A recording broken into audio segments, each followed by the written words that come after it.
Hello, আসসালামু আলাইকুম। This is me Antara. নিত্যদিনের মতো আজও একটি বাস্তব জীবনের অদ্ভুত এবং ভুতুড়ে সত্য ঘটনা নিয়ে আসলাম। তো চলো কথা না বাড়িয়ে শুরু করা যাক। 2022 সালের কথা। ঢাকা শহরের এক পুরনো হোস্টেলে ভর্তি হয়েছিলাম। আমাকে রুম দেওয়া হয় 307 নম্বরে। প্রথম রাতেই অদ্ভুত সব শব্দ শুনি। কেউ যেন ফিসফিস করে কথা বলছে, অথচ রুমে আমি একাই ছিলাম। রাতে দরজা বন্ধ, লাইট নিভানো, হঠাৎ কানের পাশে কেউ ফিসফিস করে বলল, তুই চলে যা।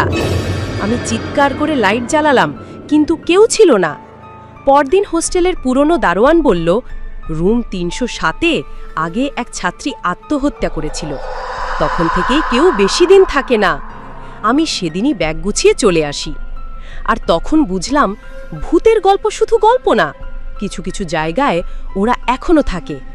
এখন কমেন্টে বলো, তুমিও কি কখনো এমন কিছু অনুভব করেছো? আর হ্যাঁ, subscribe for more. Thank you for watching.